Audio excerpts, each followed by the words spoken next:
Hi, I'm Kate from Sew Into Overlocking and welcome to the classroom.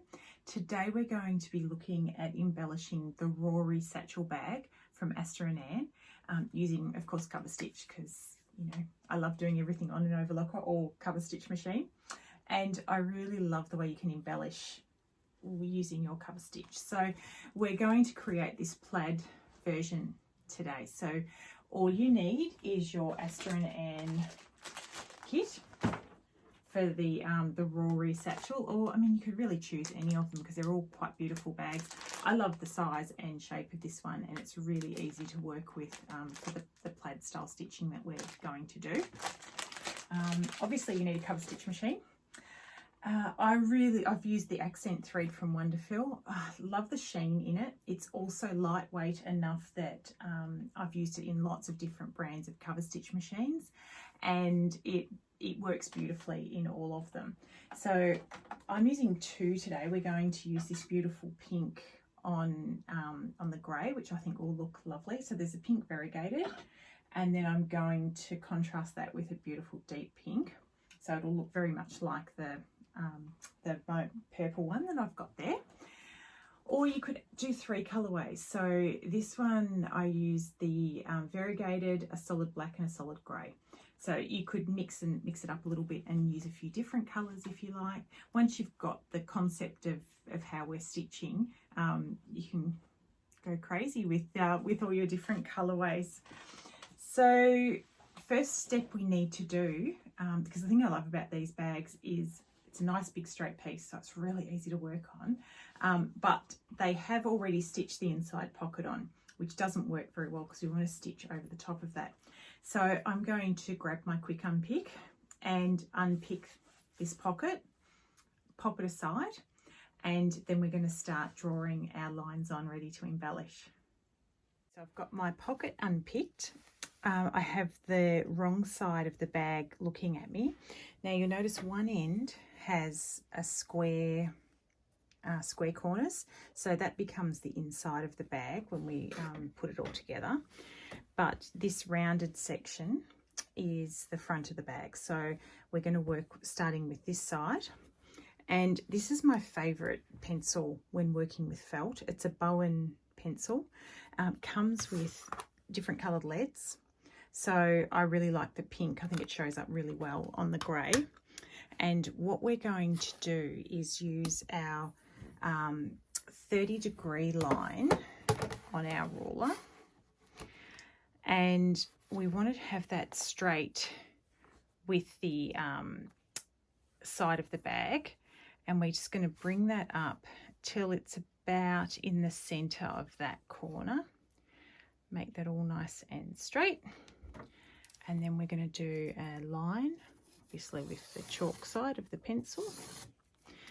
And then we're going to flip that over and do the same thing from this side.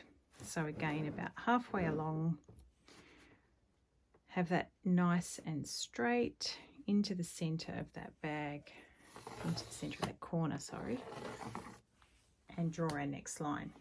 So we're going to continue doing this all the way up the bag until we have 4 intersecting sections, because then that covers the front and the back panel of the bag. We've now got all our lines drawn up on our fabric, sitting in front of the cover stitch machine, all ready to go. So I have the variegated thread on the looper. I've got 2 polyester threads on the needles, and I have the needle set for a narrow left cover stitch. So I'm using the Baby Lock Ovation today. And what I find with this machine is by using the narrow cover stitch foot and the narrow left cover stitch setup, my distance from the left needle to the side of the foot and the right needle to the side of the foot is the same.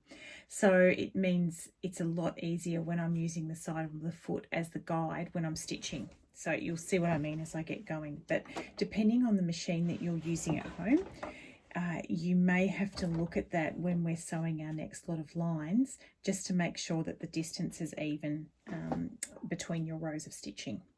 So whenever we start with cover stitch, we always do a couple of hand winds just to get started. It doesn't form a stitch without fabric, so you always need to put the fabric under the needles. A couple of turns forward. I then have the stitch length set to about 2.5. The accent thread's not overly thick, so if you're using a heavier decorative thread, you may have to have a longer stitch length for that. My differentials on N, and off we go.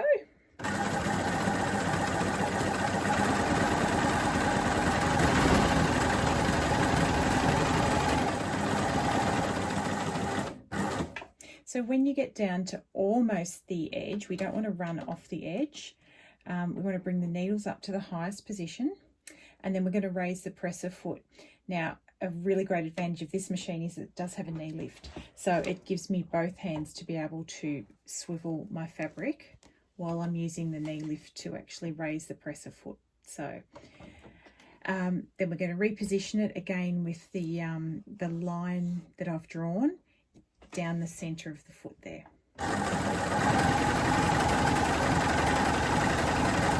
Now, if you're having trouble getting the fabric through, just stop and roll up the excess of the bag. It's a great thing about working with the felt. There's plenty of room for it to bounce back, and it's such a great fabric to work with.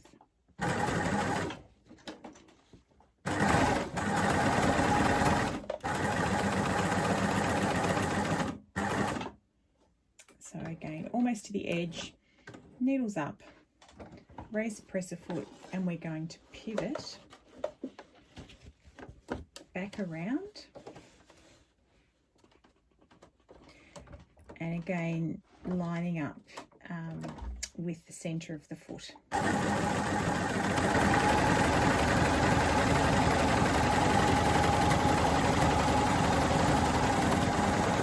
So I guess at this point we should actually look at what our stitching looks like. Probably should have checked that earlier, but there we go. There's that beautiful variegation, and with the narrow cover stitch. I think that looks just amazing on the grey. So I'm going to keep stitching to the very end. So again, needles up. I'm going to pivot the work around,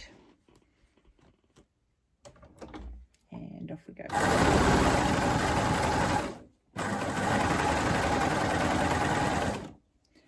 Again, just roll that up so it's not in the way.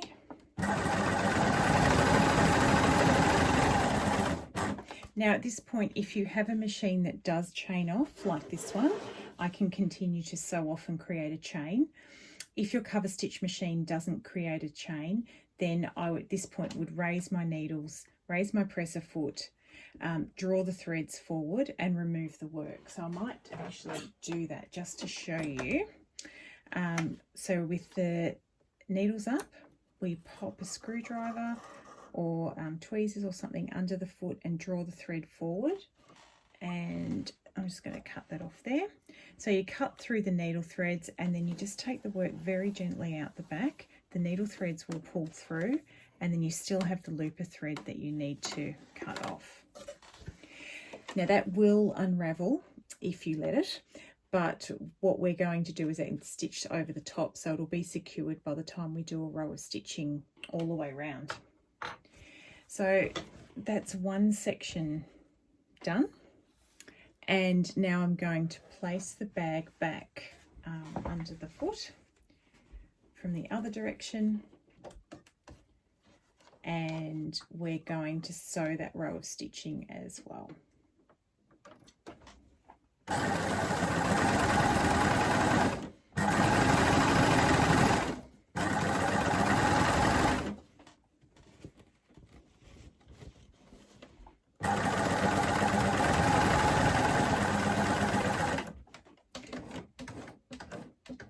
So again, needles up, raise the presser foot, pivot the work around,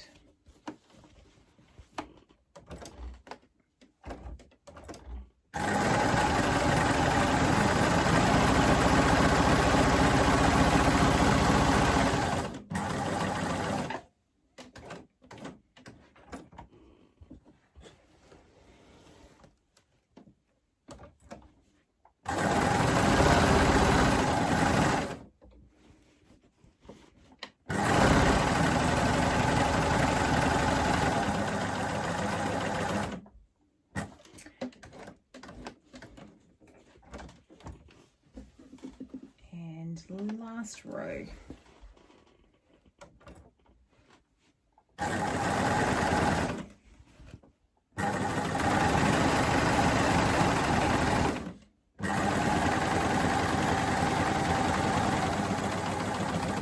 And this is where I was talking about, if you do have a machine like this one where you can actually chain off, you can continue to sew and it will actually create a chain at the end of your work.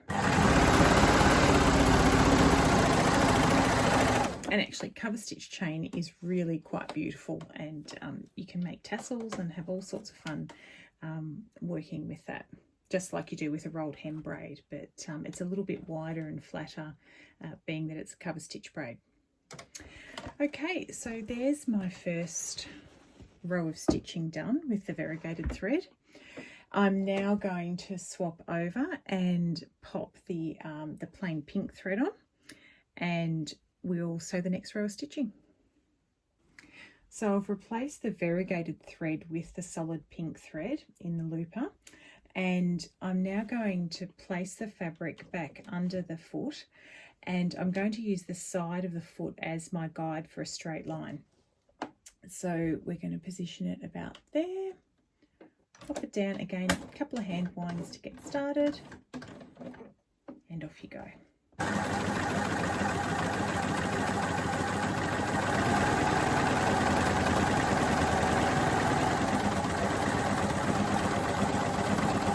Now again, when you get to the edge, needles up, raise the presser foot, and we're going to pivot around.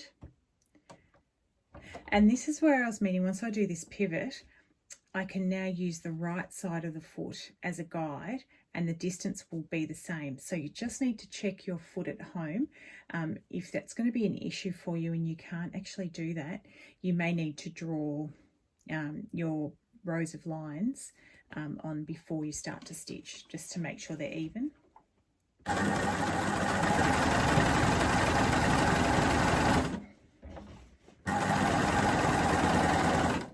I'm sure you don't want to see me stitch row after row after row, so I'm going to continue doing this and then I'll show you the next lot. So there's that row of stitching finished.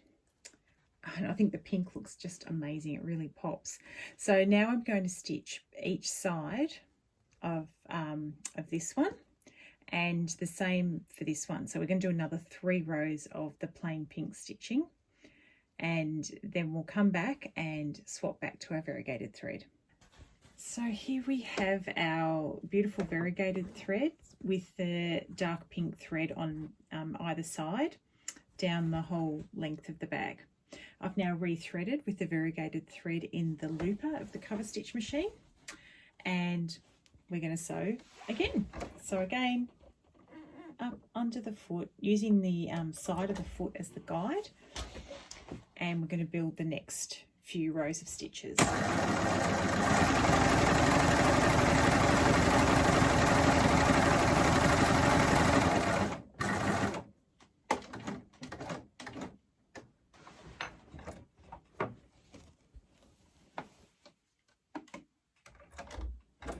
This is a really great project to practice pivoting your cover stitch.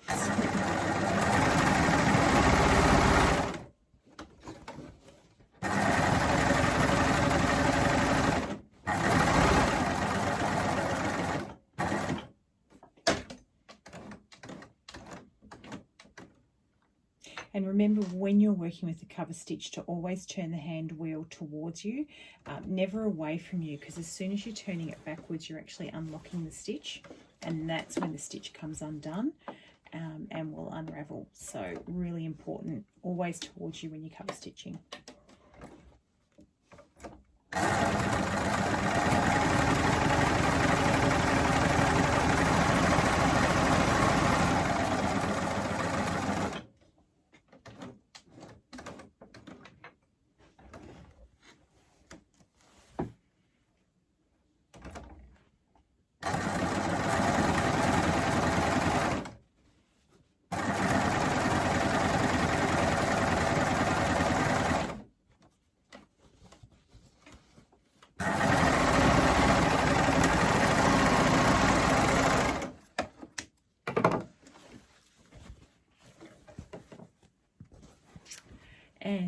go, our next row is done.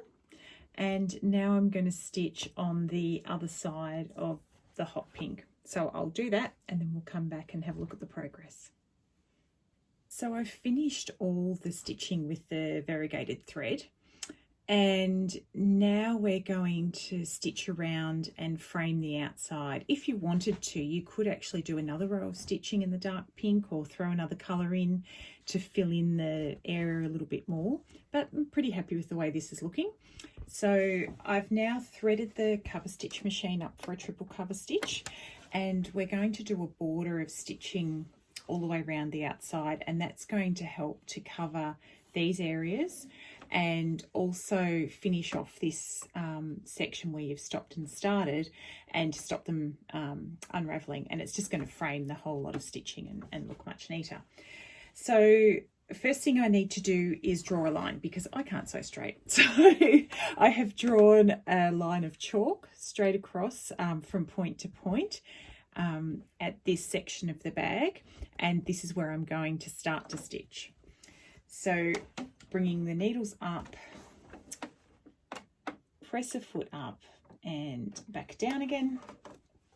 Again, a couple of hand turns, and I'm using the variegated thread around the outside rather than the solid pink, but you could work with whichever colour you think is going to frame best for you. So off we go.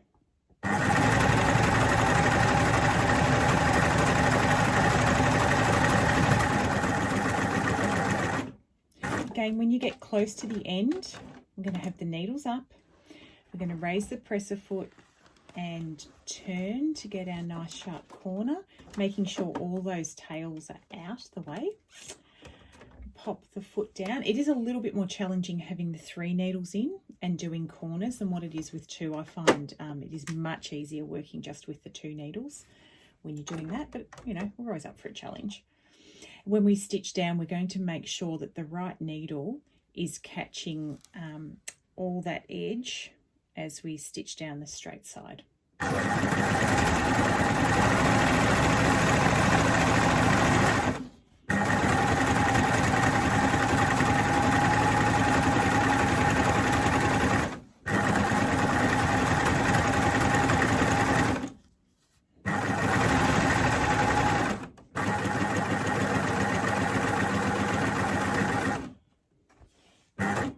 So when it comes to doing the curve, if you need to with the needles down, you can raise the presser foot slightly and just pivot the work a little bit to help get around that corner.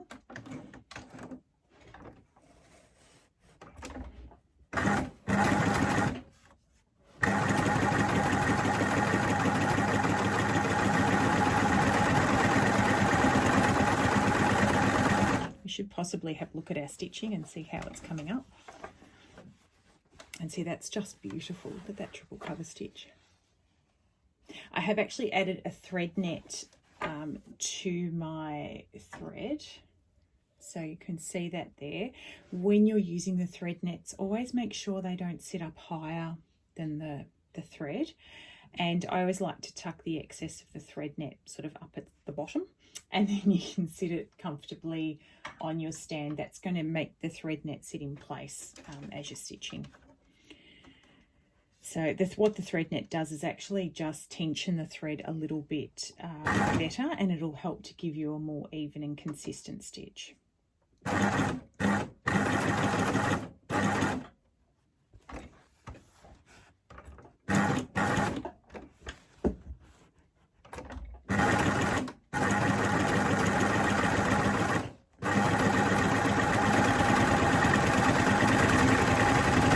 So again, down this side, just making sure the right needle is encasing those ends of your stitching.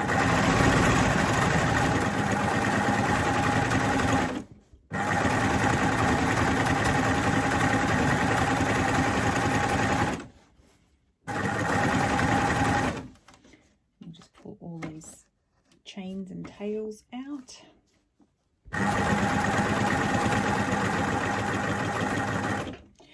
So once we've stitched over the top, of that original row of stitching. Needles up to the highest position. I'm going to raise the presser foot and pull those threads out.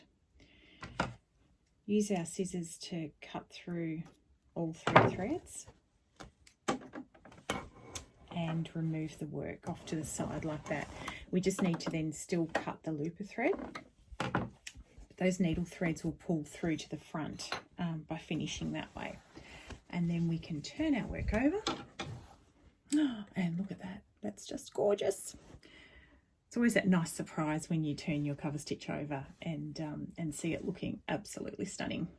So these ends I'm now going to feed through to the back of the work and tie off so that it's secure. These ones where we've started and finished, if you've got any little tails hanging over, you can now cut those off because they're secured by that cover stitch. So I'm just going to tidy up these ends a little bit, and then we're going to come back and put the bag together. Now this is the fun part of putting the bag all together, and as I said, these kits are super easy to work with. Great instructions to follow with nice clear images as well, and everything comes in the pack that you need, even pins. So they've really thought of everything when they put these kits together.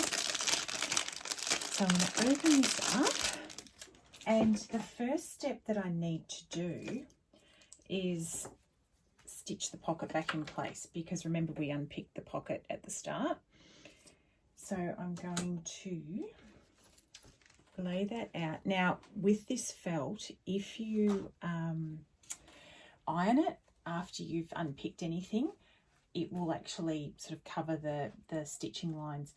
I purposely didn't because I wanted to make sure I knew the pocket placement easily, and I can see where it was stitched originally straight across here. So that's where I'm going to place my pocket now, and pin that on.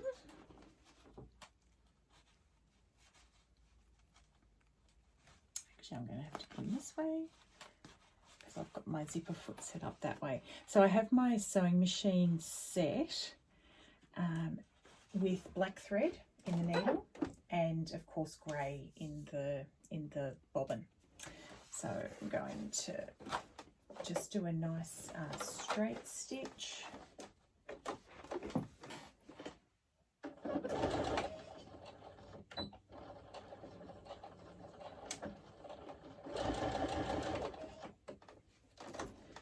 And I've got the zipper foot on just to make it a little bit easier to sew the pocket on, because I'm sewing along the side of the zip.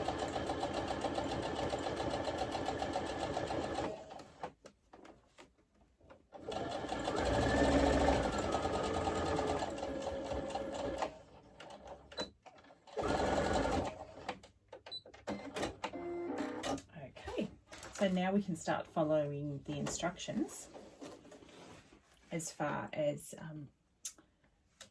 putting the bag together. So the first thing we need to do is put the magnetic closure.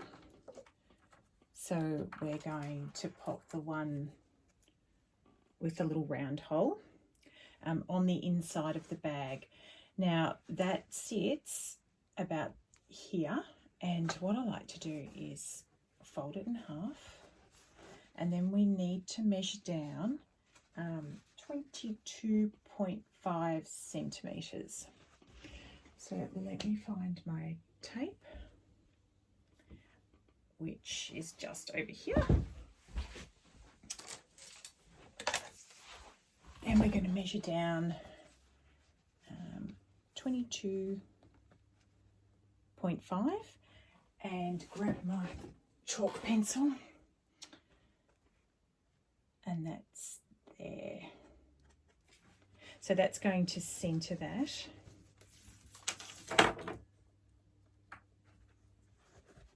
In that spot there.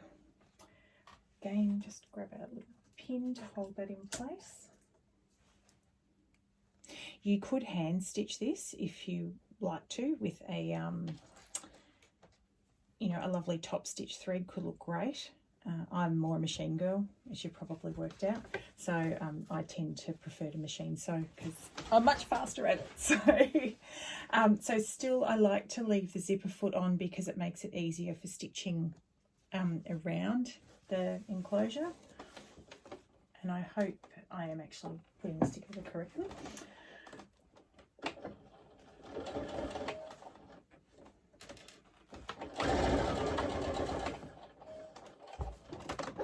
So I might actually make my stitch length just a little bit longer. I normally do this at a stitch length of about 3.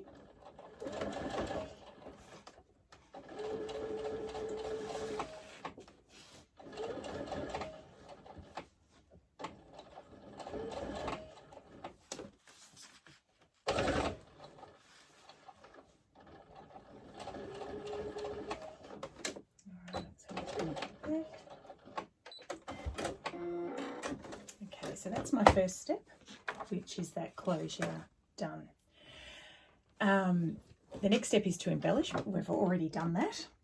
So then we're going to work with the lining piece. So this is the lining piece that sits inside our bag, like so. So it sits against the wrong side of the embellished front. And that's the right side there. So now we're going to work out our magnetic closure for that one. And it's just 12 millimeters. So I'm just going to push this up here. So that is about that far down. Grab my pencil to mark it. So I've marked that on the right side, just 12 millimeters, and centered it. The other closure then sits just at that point there. Again, we're going to pin and stitch that in place.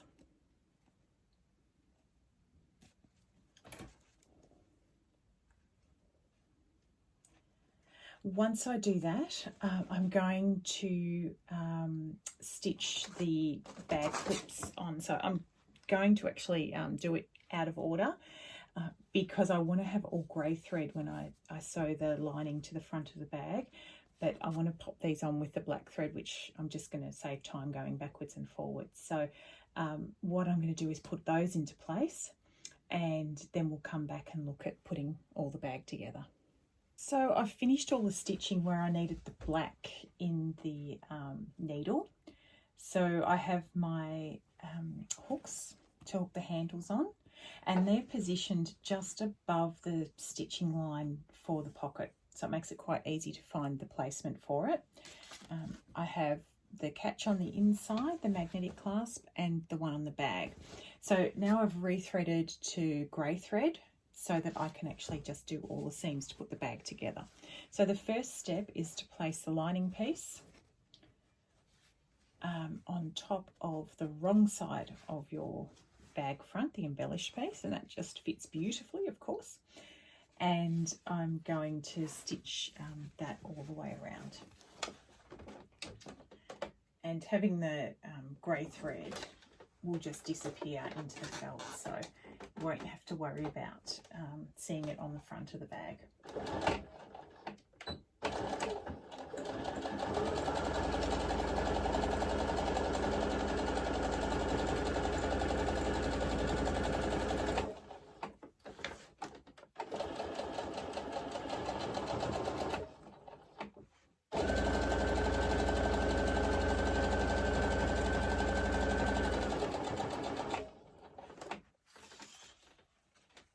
And you could pin this if you wish, but I guess I'm very much in the world of overlocking, and I just like to put things together and go. So I don't really pin too much, unless I really have to.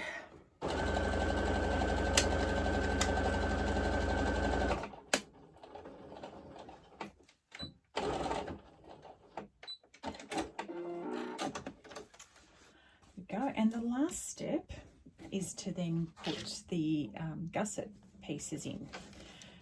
And the easiest way of doing that is to start with the inside of the bag.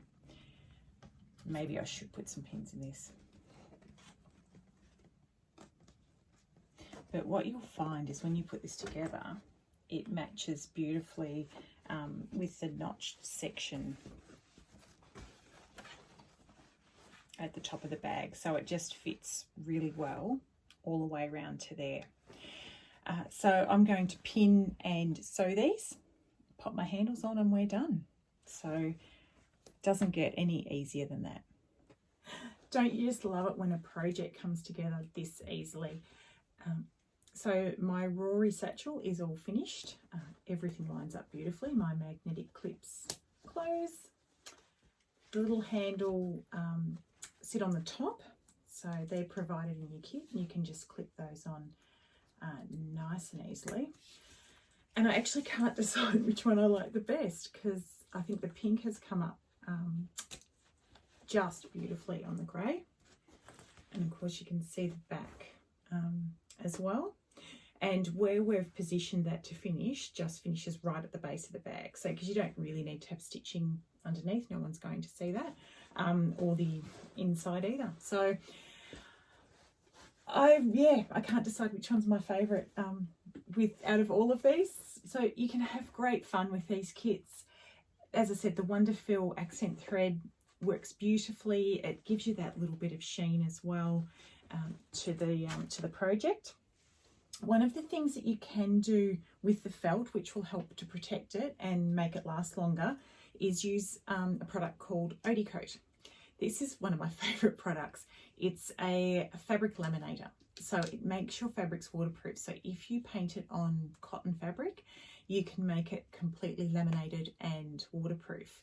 So the trick with this is you need to let it dry for 24 hours, and then you heat set it with an iron. So a nice dry iron, and you need to have baking paper over the top so the iron doesn't stick to it. So once you start playing with this type of product, you can do a coat over the top of the bag, and that's going to protect your bag and your thread work as well. I've had a bit of fun using the Odie Coat. I have a pattern called my So Swirly Tote, and I do lots of decorative stitching on the overlocker, and then I use the Odie Coat to actually glue it and seal it down. And so, going in the vein of my red rose bag that I've done, I've made the rolled hem braid using Razzle and Dazzle from Wonderfil, and I Odie coated them down to the bag, and then I've got my chain stitch with Glamour, which just gives you that bit of sparkle too, which is really cool. So this one is Aster and Anne's zipper purse. So super easy kit. You've got the pocket that you can embellish and then stitch that on, embellish the back of it, and then it's a really simple seam all the way around there, and you've got this great little zipper purse. So really quick project.